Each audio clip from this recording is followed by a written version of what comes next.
ଭୁକେ କୋ ଅନ୍ନ ପ୍ୟାସେ କୋ ପାନି ଯେ ବାବା ବରଫାନି। ଆପଣମାନେ ଜାଣିଛନ୍ତି କି ହିମାଳୟ ପର୍ବତ ଉପରେ ଏମିତି ଏକ ରହସ୍ୟମୟ ଗୁମ୍ଫା ଅଛି ଯେଉଁଠାରେ ଭଗବାନ ଶିବ ମାତା ପାର୍ବତୀଙ୍କୁ ଅମର ରହସ୍ୟର କଥା କହିଥିଲେ। ଏହି ପବିତ୍ର ଯାତ୍ରା ଆରମ୍ଭ ହୁଏ ପେହେଲଗାମ ଠାରୁ ଏବଂ ପ୍ରାୟ 32 କିଲୋମିଟରର କଠିନ ପାହାଡ଼ ବରଫ ଭରା ରାସ୍ତାକୁ ପାର ହେଇକି ଯିବାକୁ ପଡ଼େ। ମାନାଯାଏ କି ଏହି ରାସ୍ତା ଦେଇକି ଭଗବାନ ଶିବ ସ୍ୱୟଂ ସେହି ରହସ୍ୟମୟ ଗୁମ୍ଫାକୁ ପହଞ୍ଚିଥିଲେ। ସେଠି ମାତାଙ୍କୁ ଅମର କଥା କହିଥିଲେ। ଏହି ଅମର କଥା କେହି ଅନ୍ୟ ନ ଶୁଣି ପାରନ୍ତୁ ବୋଲି ଭଗବାନ ଶିବ ନିଜ ମୁଣ୍ଡର ଚନ୍ଦ୍ରମା, ବେକର ନାଗ, ନିଜର ବାହନ ନନ୍ଦୀ ଏବଂ ପଞ୍ଚତତ୍ତ୍ୱ ପୃଥିବୀ, ଜଳ, ବାୟୁ, ଅଗ୍ନି, ଆକାଶକୁ ମଧ୍ୟ ତ୍ୟାଗ କରି ଯାଇକି ସେ ଗୁମ୍ଫା ଭିତରେ ମାତା ପାର୍ବତୀଙ୍କୁ ଅମର କଥା କହିଥିଲେ। ତ ସେବେଠୁ ସେହି ପବିତ୍ର ଗୁମ୍ଫା ଅମରନାଥ ଗୁମ୍ଫା ନାମରେ ପରିଚିତ ହେଲା। ତ ଏହି ଅମରନାଥ ଯାତ୍ରା ବର୍ଷକୁ କେବଳ ଗୋଟିଏ ମାସ ଶ୍ରାବଣ ମାସରେ ହିଁ ଭକ୍ତମାନଙ୍କ ପାଇଁ ଖୋଲାଯାଏ।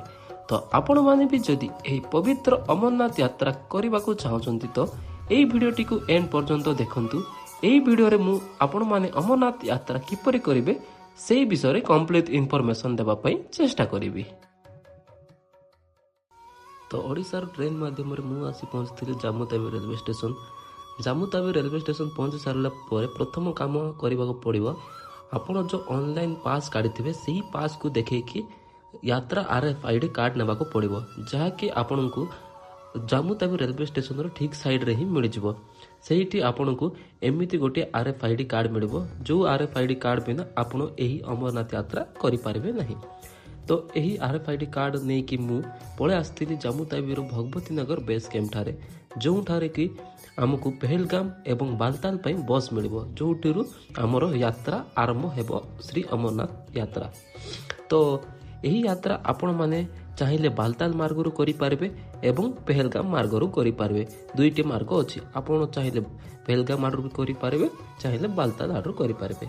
ତ ମୁଁ ଏହି ଯାତ୍ରା ପେହେଲଗାମ ଆଡ଼ରୁ କରୁଥିଲି। ତ ପେହେଲଗାମ ପାଇଁ ମୋତେ ବସ୍ ପଡ଼ିଥିଲା 550 ଟଙ୍କା। ତ ରାତି 2ଟାରୁ ଭଗବତୀ ନଗର ବେସ୍ କ୍ୟାମ୍ପରୁ ଆମର ବସ୍ର ଯାତ୍ରା ଆରମ୍ଭ ହୋଇଯାଇଥିଲା। ତ ରାତି 2ଟାରୁ ଜର୍ଣ୍ଣି ଆରମ୍ଭ ହୋଇଯାଇଥିଲା ଭଗବତୀ ନଗର ବେସ୍ କ୍ୟାମ୍ପରୁ। ତ ଭଗବତୀ ନଗର ବେସ୍ କ୍ୟାମ୍ପରୁ ବାହାରିକି ଟିକେ ଜଷ୍ଟ ଆଗକୁ ଆସିକି ବସ୍ ଗୁଡ଼ାକ ରହିଯାଇଥିଲା, କାହିଁକିନା ବାଲତାଲର ବସ୍ ଆଉ ପେହେଲଗାମର ବସ୍ ଜାମ୍ମୁରୁ ଏକା ସହିତ ହିଁ ବାହାରେ। ଆଉ ପୁରା ସେଫ୍ଟି ସହିତ ପୁରା ପୋଲିସ କନଭେ ଆଗରେ ଯାଉଥିବ, ପଛରେ ଯାଉଥିବ, ମଝିରେ ବସ୍ ଗୁଡ଼ାକ ଯାଏ। ତ ପୁରା ସେଫ୍ଟି ସହିତ ଜାମ୍ମୁତାୱିରୁ ବାହାରିକି ପୁରା ବାଲତାଲ ଏବଂ ପେହେଲଗାମ ପର୍ଯ୍ୟନ୍ତ ବସ୍ ଗୁଡ଼ାକ ଯାଏ।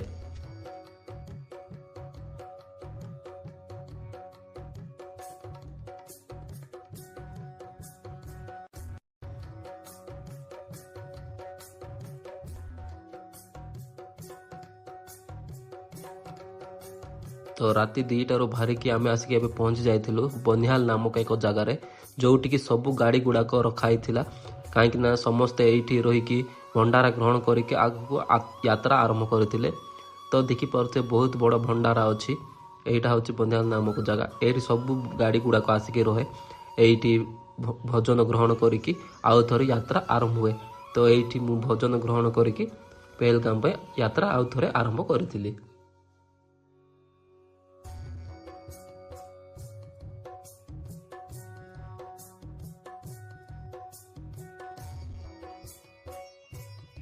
ତ ପ୍ରତି 100 ମିଟରରେ ଆପଣମାନଙ୍କୁ ଏମିତି ଆର୍ମି ପୋଲିସ ଜଗିଥିବାକୁ ଦେଖିବାକୁ ମିଳିଯିବ। ଜାଗା ଜାଗାରେ ଦୁଇଟା ପୋଲିସ ଜଗିଥିବେ। ପୁରା ଜାମ୍ମୁରୁ ପେହେଲଗାମ ପର୍ଯ୍ୟନ୍ତ ପୁରା ଆପଣ ଏମିତି ସେଫ୍ଟିରେ ହିଁ ଯିବେ। ପୁରା 100 ମିଟରରେ ପୋଲିସ ଗୁଡ଼ାକ ଆପଣଙ୍କୁ ଦେଖିବାକୁ ମିଳିଯିବ। ପ୍ରତ୍ୟେକ ଜାଗାରେ ଦୁଇଟା ପୋଲିସ ଜଗିଥିବେ। ତ ପାଖାପାଖି 12 ଘଣ୍ଟାର ଯାତ୍ରା କରିକି ମୁଁ ଆସିକି ପହଞ୍ଚି ଯାଇଥିଲି ପେହେଲଗାମର ନୁନମାନ ବେସ୍ କ୍ୟାମ୍ପରେ। ତ ପ୍ରାୟ ରାତି 2ଟାରୁ ଯାତ୍ରା ଆରମ୍ଭ ହୋଇଥିଲା ଏବଂ ରାତି 2ଟାରୁ ଯାତ୍ରା ଆରମ୍ଭ ହୋଇକି ପାଖାପାଖି ସନ୍ଧ୍ୟା ତ ନାହିଁ 3ଟାରୁ 4ଟା ବେଳେ ମୁଁ ଆସିକି ପହଞ୍ଚିଥିଲି ନୁନମାନ ବେସ୍ କ୍ୟାମ୍ପରେ। ଆଜିର ଷ୍ଟେ ହିଁ ମୁଁ ଏଇଠି ନୁନମାନ ବେସ୍ କ୍ୟାମ୍ପରେ ହିଁ କରିଥିଲି। ତ ଆଜିର ଷ୍ଟେ ଏଇଠି ନୁନମାନ ବେସ୍ କ୍ୟାମ୍ପରେ କରି କାଲିକୁ ମୁଁ ମୋର ଯାତ୍ରା ଆରମ୍ଭ କରିବି। ତ ଏଇଠି ଆପଣଙ୍କୁ ରହିବା ପାଇଁ ବହୁତ ସାରା ଟେଣ୍ଟର ଅପସନ୍ ମିଳିଯିବ, ଯାହାର ପ୍ରାଇସ୍ ଆପଣଙ୍କୁ 400ରୁ 500 ରୁପିସ୍ ପର୍ ପର୍ସନ୍ ପଡ଼ିବ। ତ ଆପଣଙ୍କ ଆକର୍ଡ଼ିଂ ଯେଉଁଠି ବି ସୁବିଧା ହୁଏ ସେଇଠି ରହିବେ। ମୁଁ ତ ଗୋଟିଏ ଭଣ୍ଡାରରେ ରହିଯାଇଥିଲି, ଟେଣ୍ଟ ବି ନେଇନଥିଲି, କାହିଁକିନା ରାତି 2ଟାରୁ ଆଉ ଥରେ ଯାତ୍ରା ଆରମ୍ଭ କରିବାର ଥିଲା। ତ କାହିଁକି ମୁଁ ଆଉ ଟେଣ୍ଟ ନେବି ବୋଲିକି ମୁଁ ଗୋଟିଏ ଭଣ୍ଡାରରେ କଥା ହେଇକି ରହିଯାଇଥିଲି। ତ ଏଇଠି ଆପଣ ଦେଖିପାରୁଥିବେ ପୁରା ରେଡ୍ ଚାର୍ଟ, ସବୁ ଘୋଡ଼ାବାଲାମାନଙ୍କୁ ରେଡ୍ ଚାର୍ଟ ଅଛି। ତ ଆପଣ ପଜ୍ କରିକି ଦେଖିପାରିବେ।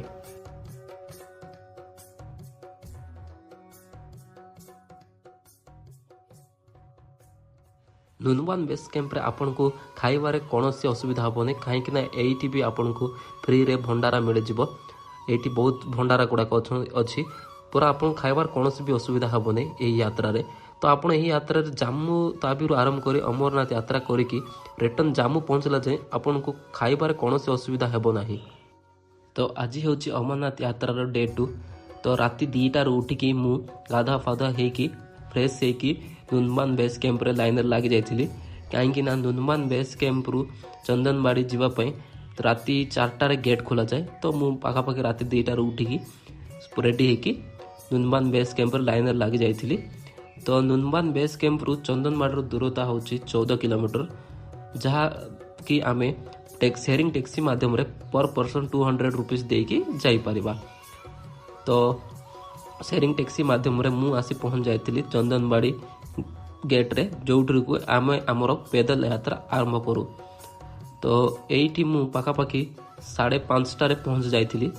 ତ ଏଇଠି ପହଞ୍ଚିକି ମୁଁ ଟିକେ ରେଷ୍ଟ ନେଇଥିଲି, କାହିଁକିନା ରାତିରେ ଟୋଟାଲ୍ ମୁଁ ଶୋଇନଥିଲି। ତ ସେଥିପାଇଁ ଏଇଠି ଆସିକି ଟିକେ ବିଶ୍ରାମ କଲି। ଚା ବିସ୍କୁଟ ଖାଇକି ପୁଣି ଥରେ ମୁଁ ମୋର ଯାତ୍ରା ପାଖାପାଖି 8ଟାରେ ଆରମ୍ଭ କରିଦେଇଥିଲି ଚନ୍ଦନବାଡ଼ିରୁ ଶେଷନାଗ ପାଇଁ।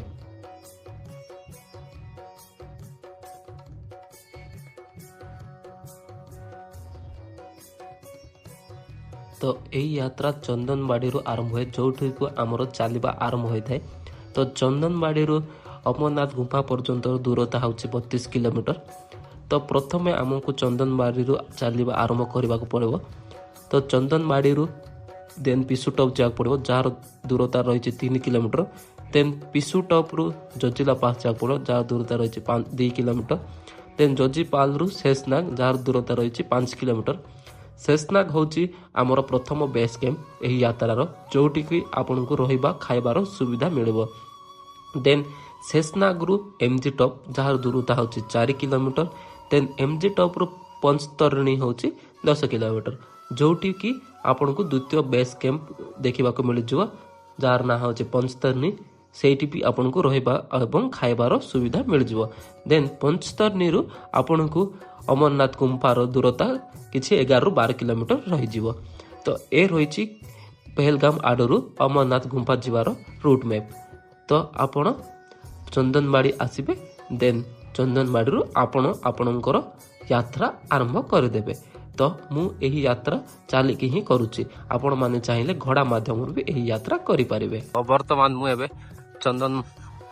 ଚନ୍ଦନବାଡ଼ିରୁ ମୁଁ ମୋର ଅମରନାଥ ଯାତ୍ରାର ଟ୍ରେକ୍ ଆରମ୍ଭ କରିଦେଇଛି। ତ ଏବେ ସମୟ 9ଟା ହେଇଛି। ମୁଁ ଆସିକି 5ଟାରୁ ପହଞ୍ଚି ଯାଇଥିଲି। ତ ରାତିରେ ବହୁତ ଜଲ୍ଦି ଉଠିଥିଲି, ତ ସେଥିପାଇଁ ଆସିକି ଟିକେ ରେଷ୍ଟ ନେଲି। ଦେନ୍ ଏବେ 9ଟାରେ ଯାତ୍ରା ଆରମ୍ଭ କରିଛି। ବହୁତ ଯାତ୍ରୀ ପଳେଇଲେଣି, ଏବେ ଅଳ୍ପ ବହୁତ ଯାତ୍ରୀ ଅଛନ୍ତି। ତ ଏଇଠରୁ ମନ୍ଦିରର ଦୂରତା 32 କିଲୋମିଟର।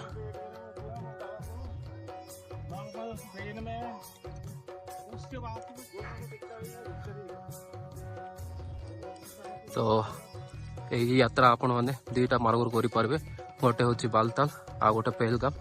ତ ମୁଁ ପେହେଲଗାମ ଆଡ଼ରୁ କରୁଛି। ତ ଚନ୍ଦନବାଡ଼ିର ବେସ୍ କ୍ୟାମ୍ପ।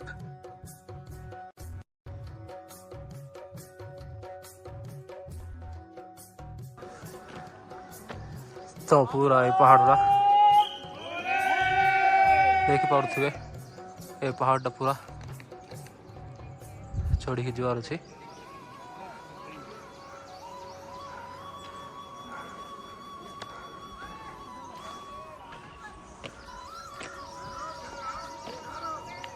ଚନ୍ଦନବାଡ଼ି ବେସ୍ କ୍ୟାମ୍ପରୁ କିଛି ବାଟ ଚାଲିକି ଆସିଲା ପରେ ଆପଣଙ୍କୁ ଷ୍ଟାର୍ଟିଂରୁ ହିଁ ଏମିତି ଘାଟି ଦେଖିବାକୁ ମିଳିଯିବ, ପୁରା ପାହାଡ଼ ଭରା ରାସ୍ତା।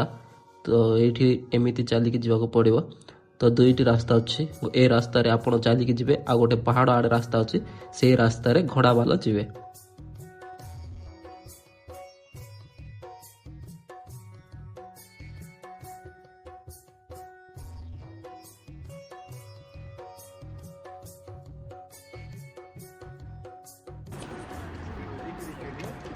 जो जिगजाग रोडटा देखा जाउची ए रोड रे आपणकर घोड़ा जीव तो आपण मैंने जब घोड़ार जी तो से रास्तार जाकि ऊपर मिसवे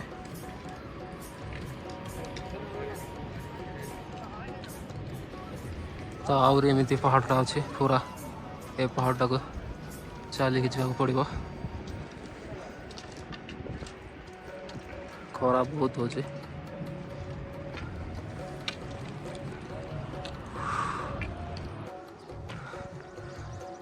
तो रास्तार खरा प्रबल हो गलानी टाइम 9टा अधे खरा बहुत पूरा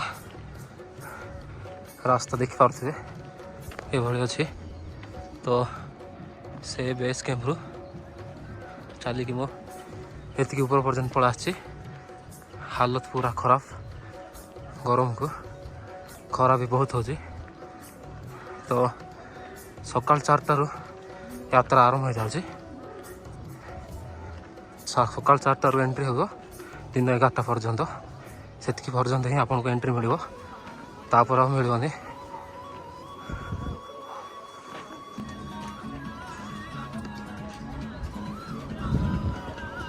तो ये डाउन रास्ता आसला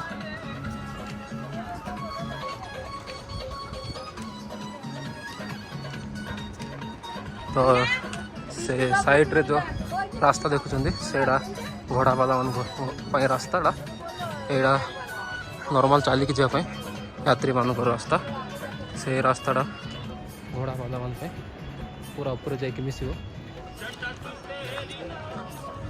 तो खरा तो बहुत हो आपन जदि घोड़ार दिवे तो आपन को सही रास्ता जाकू पड़ो आ जदि चलिकी जी तो यही रास्ता जी तो से रास्ता देखु केमती अच्छी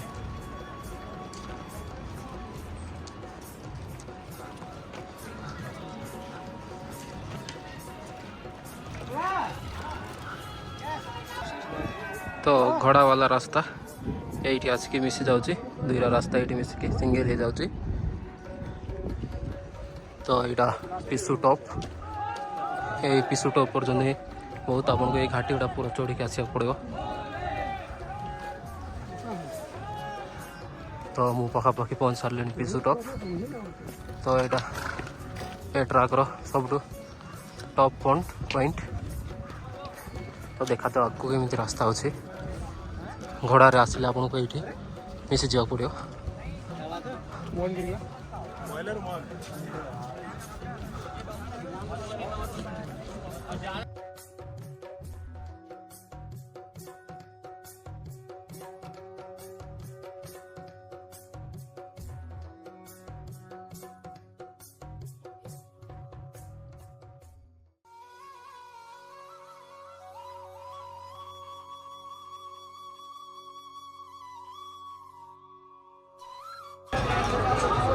तो पिसी टॉप मु पहुँच जाइए बहुत बड़ा भंडारा लगी आपण मैंने फ्री रे खाई पारे बहुत सारा भंडारा अच्छे देख पारे लोक पूरा अच्छा सब आड़े भंडारा अच्छे तो आप जो भंडारा भी जाकि खाई पारे मु तलू खाई बाहरी थी तो ये किसी खाइबी मु मोर यात्रा आग को करी बहुत सारा भंडारा बना आप जो भी भंडारा खाई पारे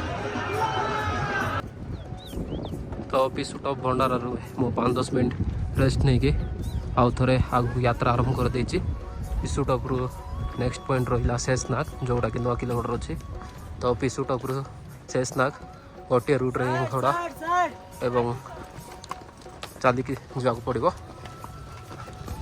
तो सेम रूट आप चलिकी जी एवं ये रूट रे घोड़ा जीव तो ये बहुत डस्ट उड़ू कहीं घोड़ा एवं यात्री गोटे रास्तार जाऊँ तो डस्ट बेसी उड़ू तो पूरा ए पहाड़ा चढ़ी आमको जावाक पड़ो आगू तो ये नेक्स्ट स्टॉपेजटा हूँ शेषनाग जोड़ा कि 9 किलोमीटर रही लाइट्रु आ तो खरा बहुत हो तो चलवा टे कष्ट हो ମାନାଯାଏ କି ଭଗବାନ ଶିବ ସ୍ୱୟଂ ଏହି ପେହେଲଗାମ ରାସ୍ତା ଦେଇକି ସେହି ପବିତ୍ର ଅମରନାଥ ଗୁମ୍ଫାକୁ ଯାଇଥିଲେ, ଯେଉଁଠିକି ମାତା ପାର୍ବତୀଙ୍କୁ ଅମର ରହସ୍ୟର କଥା କହିଥିଲେ। ତ ସେଥିପାଇଁ ମୁଁ ବି ଏହି ପେହେଲଗାମ ରାସ୍ତା ଦେଇକି ହିଁ ଏହି ଯାତ୍ରା କରୁଛି। ଆପଣମାନେ ଚାହିଁଲେ ବାଲତାଲ ଆଡ଼ରୁ ବି ଏହି ଯାତ୍ରା କରିପାରିବେ।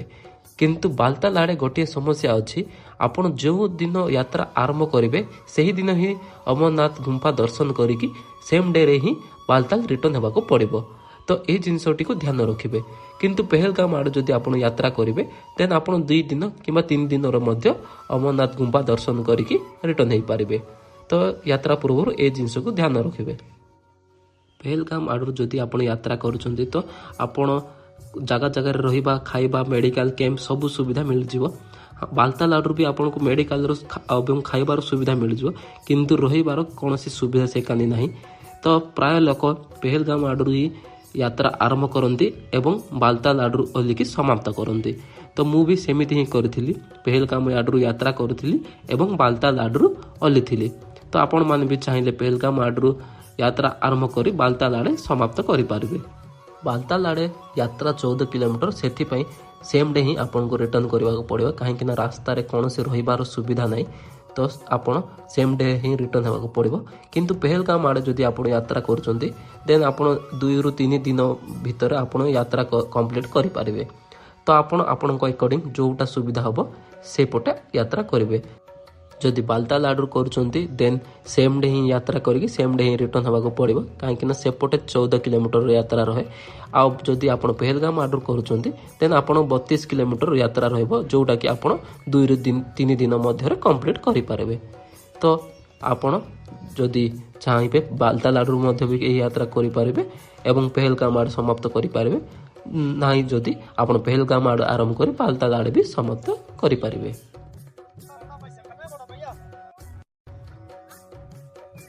ତ ଆଉ ଅଳ୍ପ ବାଟ ରହିଲା, ସେ ସାମ୍ନା ଟେଣ୍ଟ ଦେଖାଯାଉଛି, ସେଟା ହେଉଛି ଜଜିବାଲ।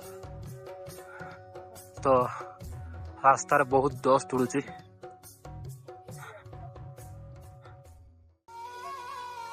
ଟିସୁ ଟପ୍ ପରେ ଏତେ ତ ପାହାଡ଼ ନାହିଁ, ନର୍ମାଲ ପାହାଡ଼ ଅଛି, କିନ୍ତୁ ଖରା ଆଉ ଡଷ୍ଟ ବହୁତ ବିଜାର କରୁଛି ଚାଲିବା ପାଇଁ।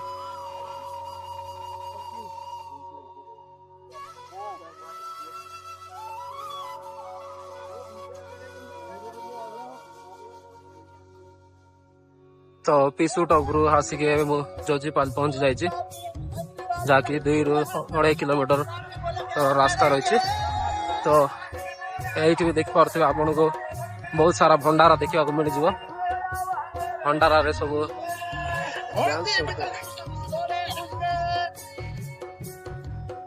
ଏଇଠି ବି ଆପଣଙ୍କୁ ବହୁତ ସାରା ଲଙ୍ଗର ସୁବିଧା ମିଳିଯିବ। ଆପଣ ଚାହିଁଲେ ଏଇଠି ବି ଖାଇପାରିବେ ଏବଂ ରେଷ୍ଟ ବି ନେଇକି ଆଗକୁ ଯାତ୍ରା ଆରମ୍ଭ କରିପାରିବେ। ଏବେ ମୁଁ ବି ଯିବି ଲଙ୍ଗରରେ କ'ଣ ଟିକେ ଖାଇଦେବି, ଦେନ୍ ମୁଁ ମୋର ଯାତ୍ରା ଆଗକୁ ଆରମ୍ଭ କରିବି।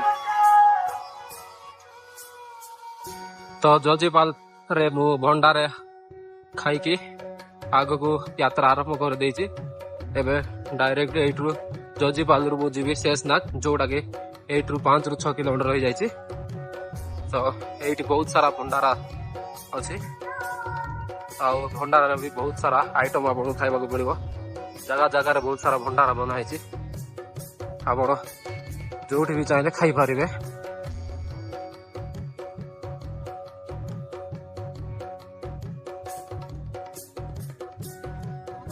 ତ ଏଇଠୁ ଶେଷନାଗ ଆଉ 5 କିଲୋମିଟର ରହିଲା। MG top 9 kilometre, 75-19, ବଲିକେବ 25 kilometre. ଦେଖିପାରୁଥିବେ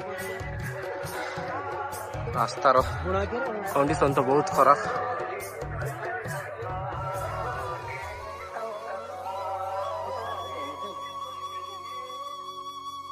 ଟୋଟାଲ ମୁଁ 7 କିଲୋମିଟର ଚାଲିକି ଜଜିପାଲ ସାରିଲିଣି। ଏବେ ଆଗକୁ ମୁଁ ଯାତ୍ରା ଆରମ୍ଭ କରୁଛି।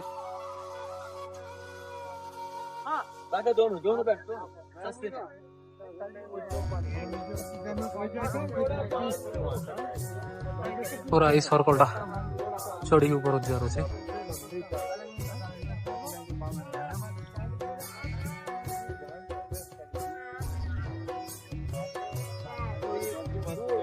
ତ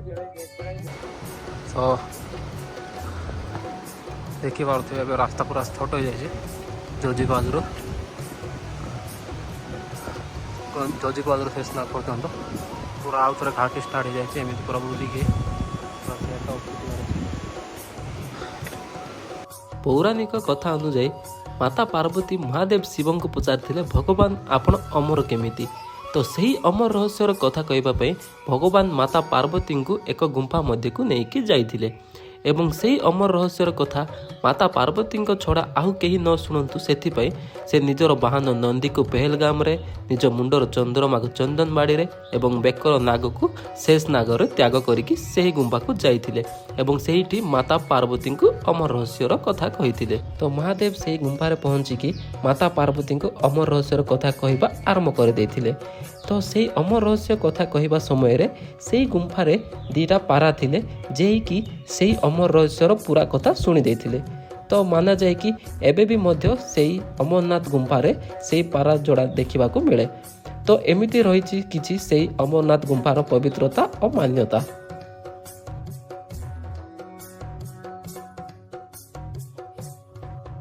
ପଞ୍ଚତରଣୀରୁ ମୁଁ ମୋର ଯାତ୍ରା ସକାଳ 8ଟାରୁ ଆରମ୍ଭ କରିକି ପାଖାପାଖି 2ଟାରେ ମୁଁ ଆସିକି ପହଞ୍ଚି ଯାଇଥିଲି ଶେଷନାଗ ଝିଲ୍ ସାମ୍ନାରେ। ଏହି ସାମ୍ନାରେ ଯେଉଁ ଦେଖିପାରୁଛନ୍ତି ଏଇଟା ହେଉଛି ଶେଷନାଗ ଝିଲ୍, ଯେଉଁଠି ମହାଦେବ ଶିବ ନିଜ ବେକର ନାଗକୁ ତ୍ୟାଗ କରିଦେଇଥିଲେ। ସେବେଠୁ ଏହି ଜାଗା ଶେଷନାଗ ନାମରେ ପରିଚିତ ହେଇଯାଇଛି। ତ ମୁଁ ବେସ୍ କ୍ୟାମ୍ପ ପହଞ୍ଚୁ ପହଞ୍ଚୁ 2ଟା ବାଜି ଯାଇଥିଲା, ତ ସେଥିପାଇଁ ମୋତେ ଆଗକୁ ଯିବାକୁ ଦେଇନଥିଲେ। ତ ମୁଁ ଶେଷନାଗ ବେସ୍ କ୍ୟାମ୍ପରେ ହିଁ ଆଜିର ଷ୍ଟେ ନେଇଥିଲି ଏବଂ ନେକ୍ସଟ ଡେ ଶେଷନାଗରୁ ପଞ୍ଚତରଣୀ ପାଇଁ ଯାତ୍ରା ଆରମ୍ଭ କରିଥିଲି। ତ ମୁଁ ବର୍ତ୍ତମାନ ଶେଷନାଗରେ ପହଞ୍ଚି ଯାଇଛି, ଶେଷନାଗ ବେସ୍ କ୍ୟାମ୍ପରେ। ତ ଏଇଠି ପହଞ୍ଚିକି ମୁଁ ମୋର ଟେଣ୍ଟ ନେଇଯାଇଛି, ଯାହାର ପ୍ରାଇସ୍ ମୋତେ 600 ଟଙ୍କା ପଡ଼ିଲା। ଏଇଠି ବହୁତ ସାରା ଟେଣ୍ଟ ଗୁଡ଼ାକ ଅଛି, ଆପଣଙ୍କୁ ବହୁତ ସାରା ଟେଣ୍ଟର ଅପସନ୍ ମିଳିଯିବ, ଯାହାର ପ୍ରାଇସ୍ 600 ରୁପିସ୍ ପଡ଼ିବ ଆପଣଙ୍କୁ। ତ ଏଭଳି କିଛି ଟେଣ୍ଟ ରହିବ ଆପଣଙ୍କୁ, ଭିତରେ ବ୍ଲାଙ୍କେଟ୍ ଏବଂ ଚାର୍ଜିଂ ପଏଣ୍ଟ ବି ମିଳିଯିବ, ଯାହା ରାତିରେ ଅନ୍ ହେବ। ବେସ୍ କ୍ୟାମ୍ପରେ ମୁଁ ମୋର ଟେଣ୍ଟ ନେଇଯାଇଛି।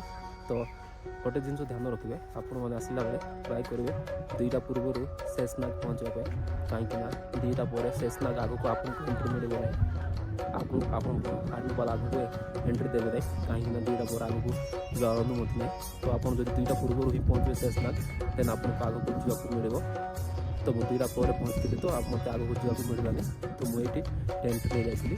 ତ ଏଇଠି ଆପଣଙ୍କୁ ବହୁତ ସାରା ଟେଣ୍ଟର ଅପସନ୍ ମିଳିଯିବ ଏବଂ ଫ୍ରି ଖାଇବା ପାଇଁ ଲଙ୍ଗର ବି ମିଳିଯିବ ଆଉ ମେଡ଼ିକାଲ ଫେସିଲିଟି ବି ମିଳିଯିବ, କାହିଁକିନା ଏଇଠି ଏତେ ବେଶୀ ହାଇଟ୍ ଉପରେ ଥିବାରୁ ଅକ୍ସିଜେନର ଲେଭେଲ୍ ବି ବହୁତ କମ୍ ଥାଏ। ତ ଆପଣଙ୍କୁ ଏଠି ଅକ୍ସିଜେନ ସିଲିଣ୍ଡର ବି ମିଳିଯିବ। ତ ଟ୍ରାଏ କରିବେ 2ଟା ପୂର୍ବରୁ ପହଞ୍ଚିବେ। ଯଦି 2ଟା ପୂର୍ବରୁ ପହଞ୍ଚିବେ ତ ଆପଣ ଆଗକୁ ଯାଇପାରିବେ। 2ଟା ପରେ ପହଞ୍ଚିଲେ ଆପଣଙ୍କୁ ଏଇଠି ବେସ୍ କ୍ୟାମ୍ପରେ ଷ୍ଟେ ନେବାକୁ ପଡ଼ିବ। ଛୋଟିଆ ଦୋକାନ ଗୁଡ଼ାକ ଆପଣଙ୍କୁ ଏଇଠି ଦେଖିବାକୁ ମିଳିଯିବ, ବହୁତ ସାରା ଦୋକାନ ଅଛି, 5-6ଟା ଦୋକାନ ଅଛି। ଆପଣ ଚାହିଁଲେ ଆପଣଙ୍କର ଯେଉଁ ଜିନିଷ ଦରକାର ଅଛି, ନେଟ୍ ଅଛି, ଆପଣ ଚାହିଁଲେ କିଣିପାରିବେ। ତ ଏଇଟା ଲଙ୍ଗର ଯିବା ସମୟରେ ଆପଣଙ୍କୁ ଏଇ ଦୋକାନ ଗୁଡ଼ିକ ମିଳିବ। ତ ଏଇଠି ବି ଗୋଟେ ବହୁତ ବଡ଼ ଲଙ୍ଗର ଅଛି, ଏବେ ଷ୍ଟାର୍ଟ ହେଇଗଲାଣି ଲଙ୍ଗର ଲାଇନ୍ ଲାଗି ସାରିଲାଣି ଖାଇବା ପାଇଁ। ତ ମୁଁ ବି ଯାଉଛି ଲଙ୍ଗରରେ ଖାଇବା ପାଇଁ। ତ ଆପଣ ଏଇଠି ଫ୍ରିରେ ଖାଇପାରିବେ, କେବଳ ଆପଣ ରହିବା ପାଇଁ ହିଁ 600 ଟଙ୍କା ଦେବାକୁ ପଡ଼ିବ, ଖାଇବା ଆପଣଙ୍କୁ ଫ୍ରି। ବହୁତ ବଡ଼ ଲଙ୍ଗରଟି ଅଛି ଏଠି।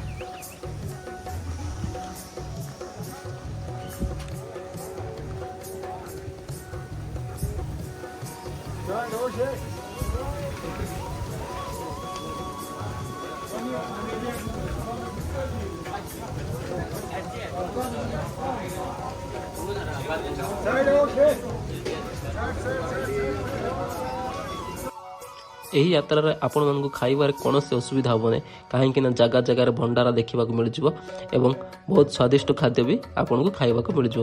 ତ ଖାଇବାରେ କୌଣସି ବି ଅସୁବିଧା ହେବ ନାହିଁ, ପୁରା ଯାତ୍ରା ଆପଣ କମ୍ପ୍ଲିଟ୍ କରିକି ପଳାଇବେ। ବିନା ପଇସାରେ ଆପଣ ବହୁତ ସାରା ଜାଗାରେ ଭଣ୍ଡାରା ଅଛି, ଆରାମସେ ଆପଣ ଖାଇପାରିବେ।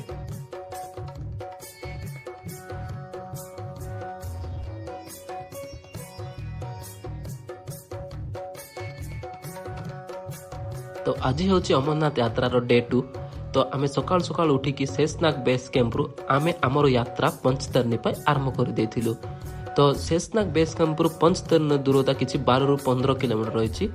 तो फास्ट 3 किलोमीटर आमको बहुत कठिन घाटी चढ़ी जावाक पड़ो, जोटा कि हूँ महागणेश टॉप नामक एक घाटी, जोटा यही यात्रार सबुठु हाईएस्ट पॉइंट माना जाए। शेषनाग बेस कैंप्रु ही आपण मानक घोड़ार सुविधा मिल जाव पंचतरणी।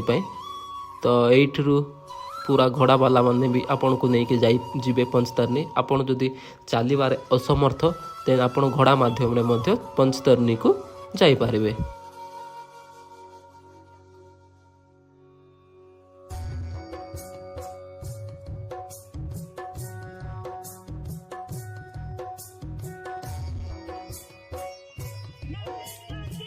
तो शेषनाग रु स्टार्टिंग पॉइंट रू आपन को घाटी देखा मिल किसी बढ़िया घाटी देखिपे।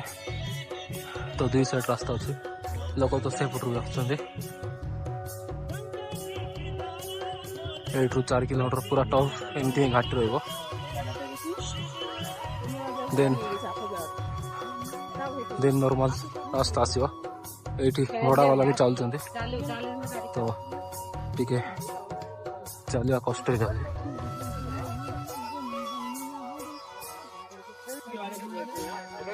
तो पूरा से स्टार्टिंग पॉइंट रू चलिकी पूरा घाटा चढ़ी ऊपर आइलु। बहुत कष्ट प्रभाव।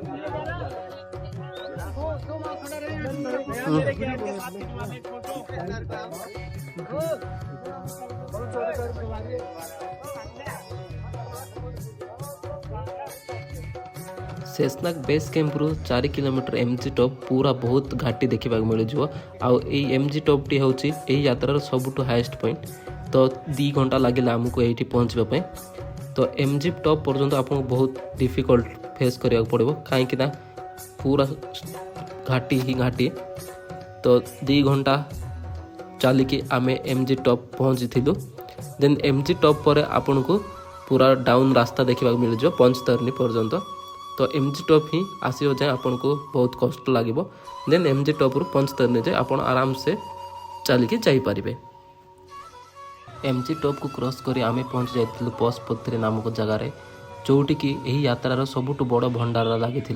ये 56 भोग भंडार लगी, जोटी की आपको 56 प्रकार खाद्य खाइबा मिल। आप भाभी भी नथिबे सेमिति खाद्य एतिकी हाइट उपर पाखापाखि 12,000 फुट हाइट उपर पूरा सुस्वादिष्ट खाद्य पिज्जा बर्गर आरंभ कर जिलापी खीरी गुपचुप चाट चाउमिन आपन सबू भेराइटर खाइबा देखा मिल जाव यही पशुपतिर 56 भोग भंडार। पशुपतिर भंडार खाई मु मोर यात्रा आगु बढ़ाई देती। पशुपतिर पंचतरणी किसी 10 ରୁ 11 किलोमीटर रही जाता। तो एमजी टॉप जाए बहुत डिफिकल्टी फेस करा पड़ो। Then MG top Panchtarni normal रास्ता अच्छी। देन पशुपतिर पूरा पंचतरणी पर्यंत 7 ରୁ 8 किलोमीटर पूरा डाउन रास्ता देखा मिल जाव। देन तापर 2-3 किलोमीटर टिके मॉडरेट रास्ता आपको देखा मिल।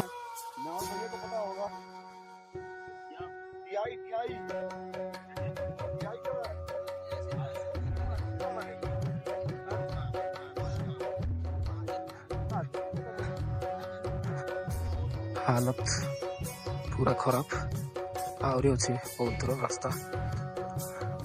पार्टी कथा भी बाहर नहीं। ऑक्सीजन लेवल भी बहुत कम अच्छे। तो रास्ता देखी पार्थे केमती अच्छे आहरी 8-9 किलोमीटर रही जाए।